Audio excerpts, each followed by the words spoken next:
Hello dear friends, welcome back to this YouTube channel. आज का जो हमारा टॉपिक है वो है लाइकन्स। लाइकन वर्ड आपके लिए उतना ही पुराना होगा जितना पुराना आपके लिए है वर्ड बॉटनी। तो लाइकन जो है वो बीएससी फर्स्ट ईयर के सिलेबस में बायोडाइवर्सिटी के कोर्स में है हिमाचल प्रदेश यूनिवर्सिटी में। और अगर आप लोग बाकी यूनिवर्सिटी के स्टूडेंट्स हैं, बाकी कॉम्पिटिटिव एग्ज़ाम्स की तैयारी कर रहे हैं जिनमें बॉटनी से रिलेटेड क्वेश्चंस आएंगे, तो भी ये टॉपिक आपके लिए बहुत इम्पॉर्टेंट हो जाता है। तो लाइकन्स जो हैं ये हमने बहुत जगह पढ़ा है कि lichens is a symbiotic association between algae and fungi. तो इनके बारे में हम देखते हैं थोड़ा, क्योंकि ये बेशक एल्गी और फंजाई का एक एसोसिएशन होता है, लेकिन फिर भी ये एल्गी और फंजाई से अलग होते हैं। तो एक स्मॉल ग्रुप है, डिस्टिंक्ट ग्रुप है, और इसमें लगभग 400 जेनेरा हैं। ठीक है, इसके दो कंपोनेंट होते हैं, एल्गल पार्टनर जिसको फाइकोबायोन्ट कहा जाता है और फंगल पार्टनर को माइकोबायोन्ट कहा जाता है।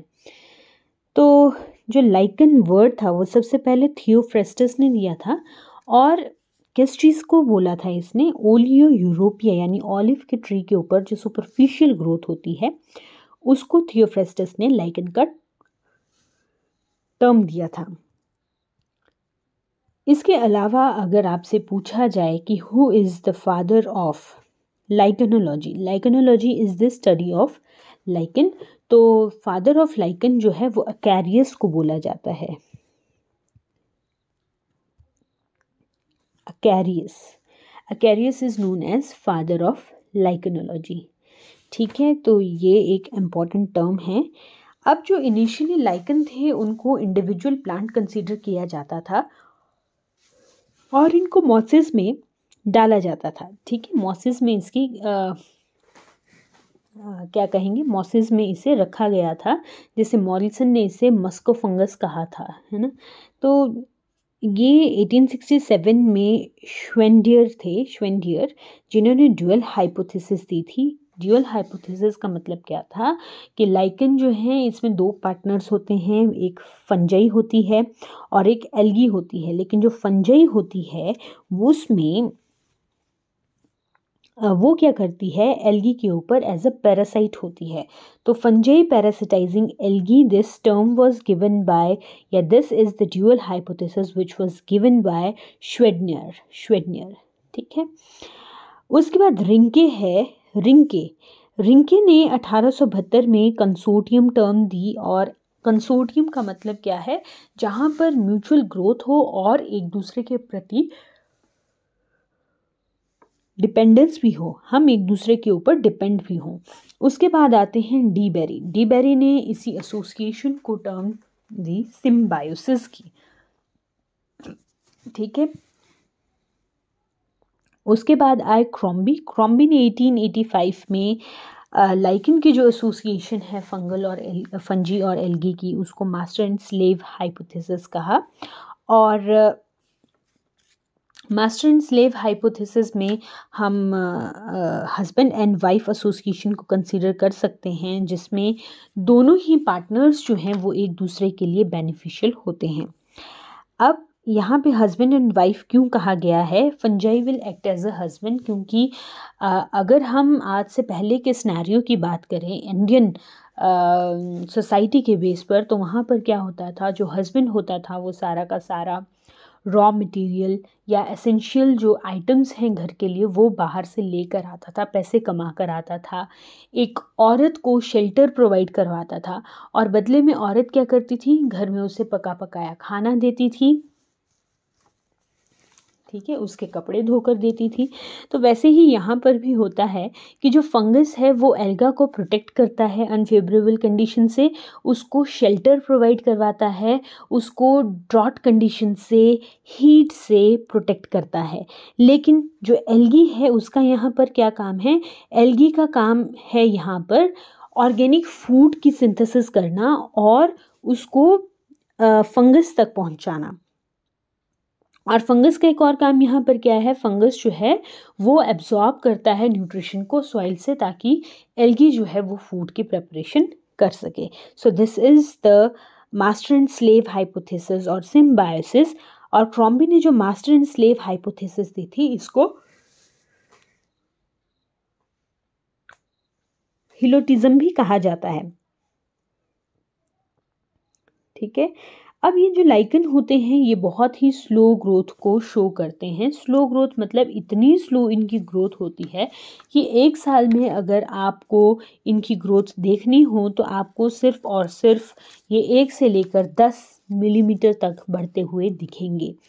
इससे ज़्यादा जो है ग्रोथ इसमें अभी तक नहीं देखी गई है। तो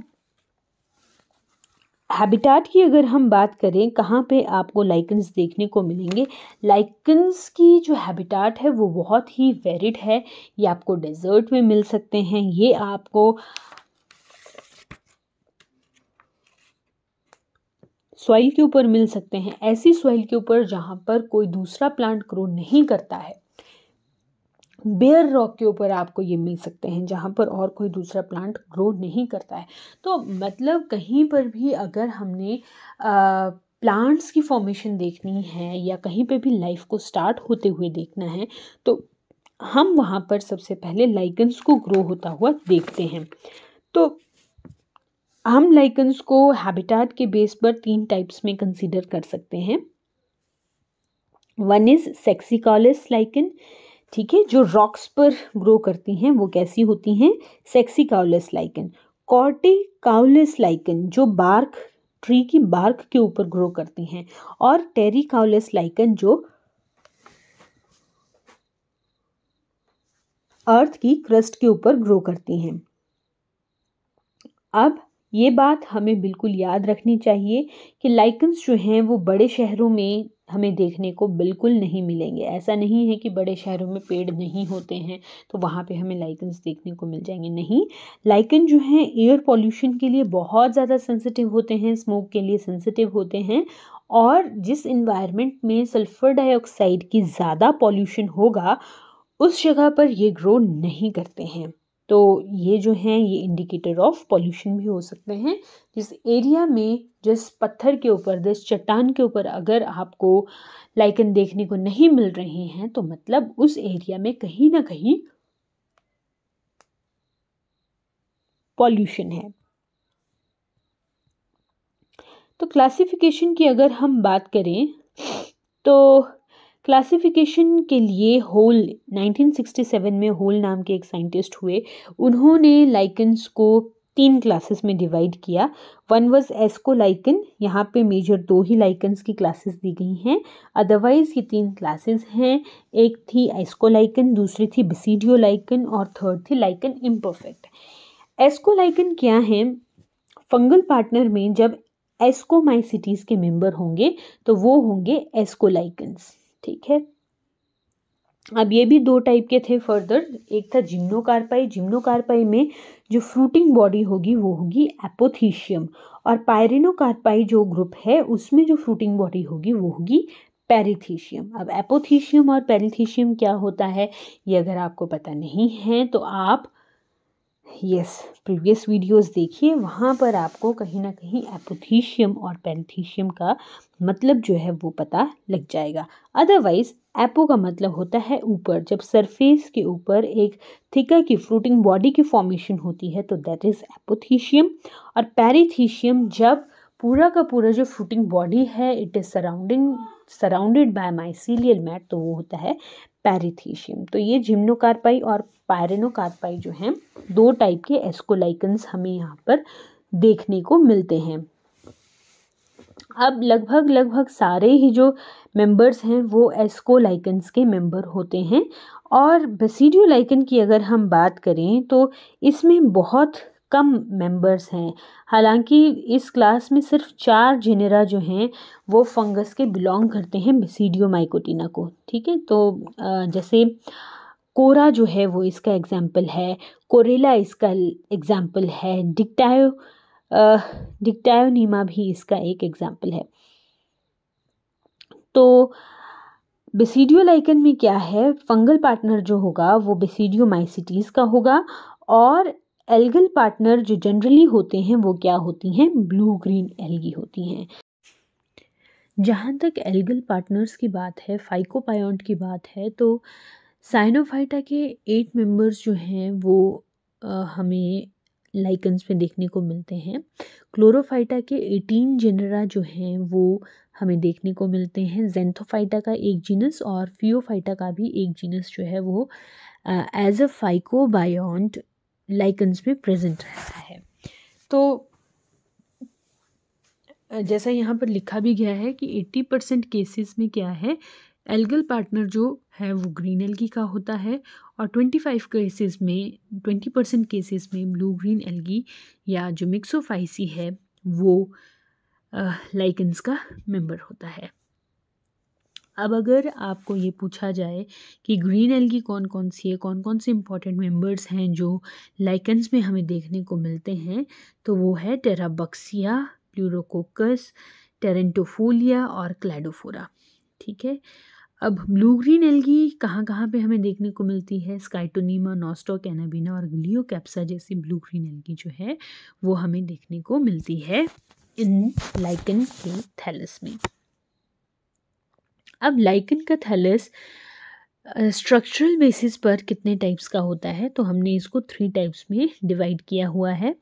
first is crustose lichen, crust की तरह जो होगा, ठीक है, थिक लेयर की फॉर्म में जो होगा सबस्ट्रेटम के ऊपर, और अगर आप इनको तोड़ोगे तो आप इसको सेपरेट नहीं कर पाओगे, बिना तोड़े हुए इसको सेपरेट नहीं कर पाओगे। तो एग्जाम्पल देख लेते हैं, ग्राफिक्स क्रिप्टा, रेजोकार्पॉन, हिमेटोमा और लेकानोरा। फॉलियोज लाइकन क्या होती हैं? जो पत्तियों की तरह, मुरझाई हुई सूखी पत्तियों की तरह आपको सरफेस के ऊपर देखने को मिलेगी, किसी भी सबस्ट्रेटम के ऊपर देखने को मिलेगी। अब ये जो सरफेस के ऊपर है, ये अपने सरफेस के साथ, अपने सबस्ट्रेटम के साथ किस चीज़ से अटैच रहती है? ये स्पेशल रूट लाइक स्ट्रक्चर होते हैं जिसको राइजिनाई कहा जाता है। और इम्पॉर्टेंट फॉलियोज लाइकन के एग्जाम्पल जो एग्ज़ाम में भी पूछे जाते हैं वो हैं पारमेलिया, फाइस्किया, पैल्टिगेरा और चौधुरिया। उसके बाद थर्ड है फ्रुक्टिकोज लाइकन, यानी फ्रुक्टिफिकेशन जिसमें होगी ब्रांच्ड, ये पेंडेंट भी हो सकती है और ये एरियल जो है वो भी हो सकती है। तो फ्रुक्टिकोज लाइकन कैसे होते हैं? टाइनी या जो मिनी प्लांट्स हैं उसकी तरह होता है और सबस्ट्रेटम के साथ ये एक डिस्क से अटैच्ड होता है। ठीक है। तो इरेक्ट के एग्जाम्पल जो है वो है क्लेडोनिया, और ड्रूपिंग जो फ्रुक्टिकोज लाइकन है उसका एग्जाम्पल है असनिया। अब एनाटॉमी की अगर हम बात करें तो एनाटॉमी में हमें होम्योमेरस लाइकन्स देखने को मिलते हैं। होम्योमेरस लाइकन कैसे होते हैं? जब एल्गल और फंगल पार्टनर जो हैं वो यूनिफॉर्मली डिस्ट्रीब्यूट होंगे throughout the lichen thallus. ठीक है। और होम्योमेरस जो लाइकन है ये बहुत ही रेयर हमें देखने को मिलते हैं। एग्जाम्पल होम्योमेरस के अगर आ जाते हैं तो कोलेमा और लेप्टोजियम जो है इसका एग्जाम्पल है। अब हेटेरोमेरस लाइकन क्या होंगे? हेटेरोमेरस लाइकन में डिफरेंट जोन्स जो हैं हमें देखने को मिलते हैं। जैसे सबसे पहले ऊपर अपर कॉर्टेक्स आएगा, उसके नीचे एल्गल जोन आएगा, एल्गल जोन के ठीक नीचे जो है वो हमें फंगल जोन देखने को मिलता है।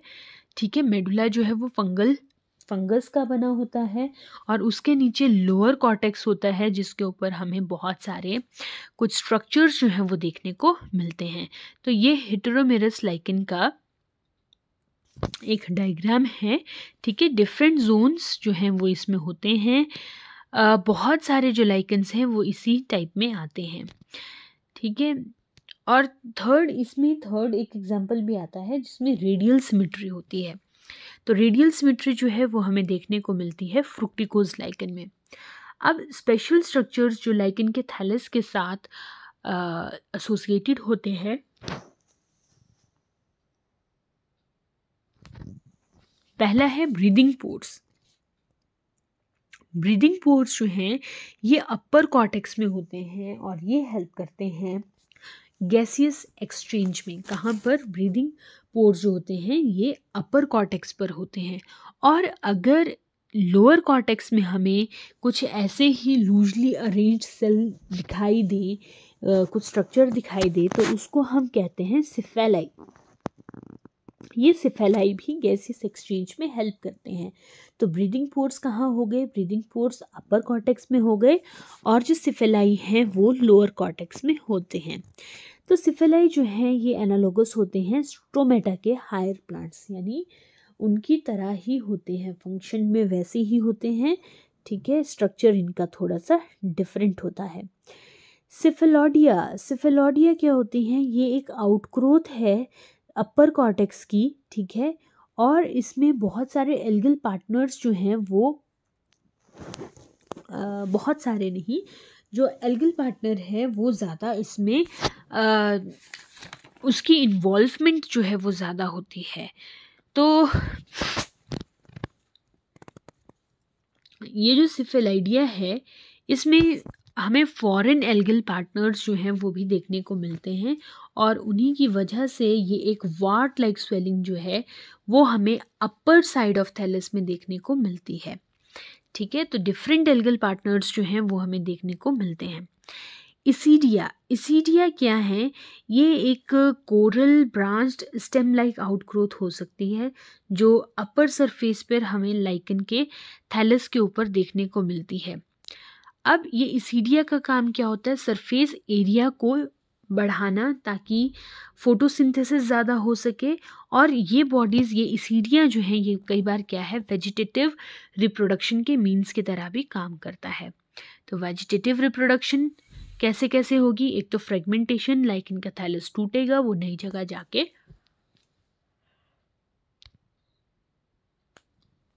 ग्रो कर जाएगा। दूसरा है इसीडिया की फॉर्मेशन, जो इलोंगेटेड आउटग्रोथ्स होती हैं अपर कॉर्टेक्स के ऊपर, ठीक है, जिसमें एल्गल और फंगल पार्टनर दोनों ही इन्वॉल्व्ड रहते हैं, जो सरफेस एरिया को इंक्रीज करते हैं और जो वेजिटेटिव रिप्रोडक्शन में हेल्प करते हैं। फिर हमारे पास है सोरिडिया। सोरिडिया जो है ये ग्रैनुलर स्ट्रक्चर होते हैं। अब जो पर्टिकुलर पैच है लाइकन थैलस का, वहाँ पर हमें ये देखने को मिलते हैं, और एक सैक लाइक बॉडी जो है वो यहाँ पर बनती है, जिसमें एल्गल सेल ज़्यादा होते हैं, और ये जो एल्गल सेल्स हैं ये फंगल सेल के द्वारा पूरी तरह से क्या है, सराउंडेड कर लिए जाते हैं। तो पाउडरी डस्ट की तरह ये होंगे, और सरफेस के ऊपर हमें देखने को मिलेंगे पस्ट्यूल्स लाइक स्ट्रक्चर जो हैं वो उस तरह से देखने को मिलते हैं। तो मतलब एल्गल लेयर के, ठीक है, एल्गल लेयर से ही अराइज करते हैं, और अपर कॉर्टेक्स के ऊपर ये हमें देखने को मिलते हैं। और ये भी क्या है, एक किस्म का जो वेजिटेटिव रिप्रोडक्शन है उसमें हेल्प करते हैं, ठीक है। और ये जो particular patch of lichen thallus है उसको क्या कहा जाता है? सोरेलियम कहा जाता है। एसेक्सुअल रिप्रोडक्शन जो है वो पिक्निडियोस्पोर्स या पाइक्नियोस्पोर्स जिसे कहते हैं उससे बनता है, और ये पाइक्नियोस्पोर्स अगर आपको फंजाई याद हो तो पिक्नीडियम में बनते हैं। अगर पक्सीनिया आपने नहीं पढ़ा है तो आप पिछली वीडियोस को ज़रूर चेक करें। पिक्नीडियम में क्या होता है, एक ऑस्ट्यूल, एक फ्लास्क लाइक स्ट्रक्चर होता है जिसमें ऑस्ट्यूल प्रेजेंट होता है, ठीक है। अब इसके अंदर जो है यहाँ पे इस तरह से पिक्नियोस्पोर्स जो हैं वो इस तरह से बनते हैं बेसल सेल से। ये जो पिक्नियोस्पोर्स है ये इस ऑस्ट्यूल पोर लाइक स्ट्रक्चर से बाहर निकलते हैं, और जब इन पिक्नियोस्पोर्स को सुटेबल एल्गल पार्टनर मिल जाता है तो ये एक नए थैलस का फॉर्मेशन करते हैं। सेक्सुअल रिप्रोडक्शन की बात करें तो यहाँ पर लाइकन में सेक्सुअल रिप्रोडक्शन जो है वो फंगल पार्टनर का काम है। तो मेल सेक्स ऑर्गन को स्पर्मेटोगोनियम कहा जाता है, जो कैसा होता है, पिक्नीडियम की तरह होता है, और इस पिक्नीडियम में ढेर सारे नॉन मोटाइल स्पर्म्स या स्पर्मेशिया जो हैं वो बनते हैं, जो ऑस्ट्यूल से बाहर निकलते हैं। फीमेल सेक्स ऑर्गन जो होता है वो होता है कार्पोगोनियम, और एस्कोगोनियम भी इसको कहा जाता है, ठीक है, लोअर कॉल्ड पोर्शन एस्कोगोनियम होता है और अपर स्टेट पोर्शन जो है वो होती है ट्राइकोगाइनी। अब ये जो स्पर्मेशिया है ये ट्राइकोगाइनी के साथ अटैच करता है, ठीक है, अटैच्ड हो जाता है, स्पर्मेटाइजेशन अ काइंड ऑफ, और क्या है, एस्कोगोनियम की फर्टिलाइजेशन होती है।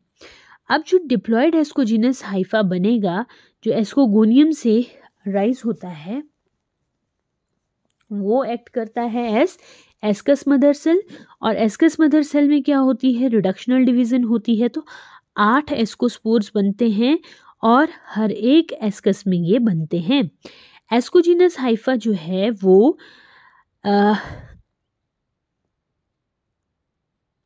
एस्कोजिनस हाइफा, एस्कस मदर सेल और एस्कोस्पोर्स जो हैं और कुछ स्टेराइल हाइफे जो हैं वो एक फ्रूटिंग बॉडी बनाते हैं जिसको हम क्या बोलते हैं, एपोथीशियम बोलते हैं।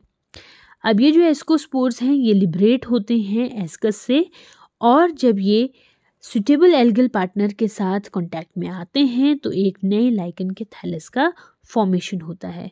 तो ये यहाँ पर कुछ एक डायग्राम्स हैं जिसमें स्पेशल वेजिटेटिव स्ट्रक्चर्स जो हैं वो दिखाए गए हैं, और ये रहा यहाँ पर एस्कोलाइकन का एपोथीशियम का डायग्राम, और ये है यहाँ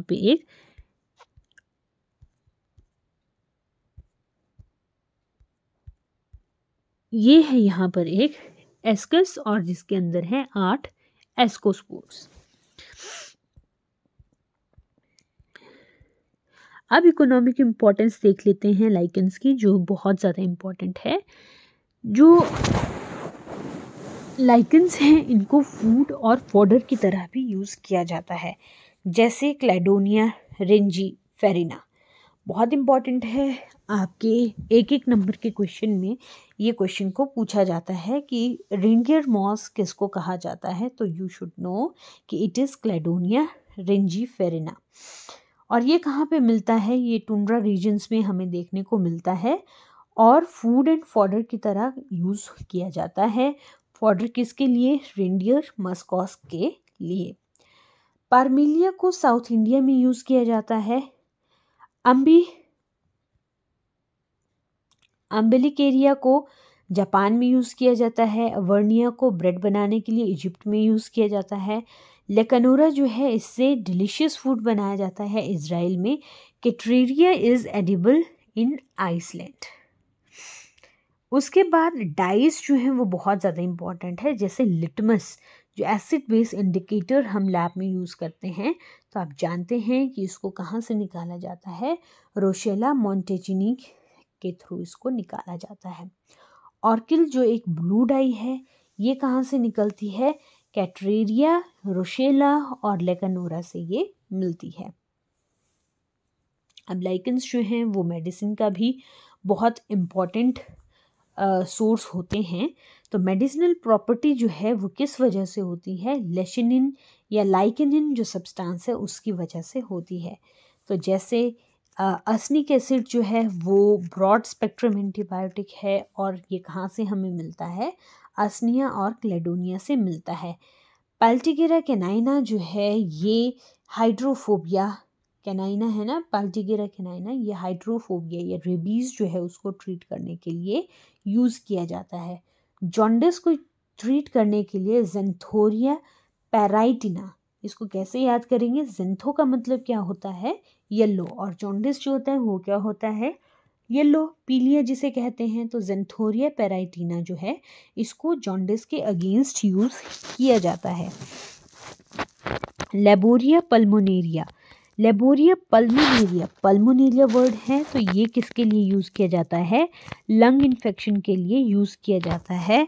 और कैटरेरिया जो है इसको एज ए लेक्सेटिव यूज़ किया जाता है, स्टूल सॉफ्टनिंग एजेंट की तरह इसको यूज़ किया जाता है। अब लाइकन जो है ये सॉइल फॉर्मर भी होते हैं। सॉइल फॉर्मर का मतलब क्या है, ये ऑर्गेनिक एसिड सिक्रीट करते हैं, बेसिकली जो कार्बोनिक एसिड है वो सिक्रीट करते हैं, और कार्बोनिक एसिड क्या करता है, जो रॉक्स हैं उनका ब्रेक डाउन करता है, और इस तरह से सॉइल की फॉर्मेशन में बहुत इम्पॉर्टेंट जो रोल है वो लाइकन्स प्ले करते हैं। अब कॉस्मेटिक और परफ्यूम इंडस्ट्री में भी लाइकेंस बहुत इम्पोर्टेंट रोल प्ले करते हैं। जैसे एवोर्निया और रामालिना जो है ये सोप की मैन्युफैक्चरिंग के लिए यूज़ किया जाता है।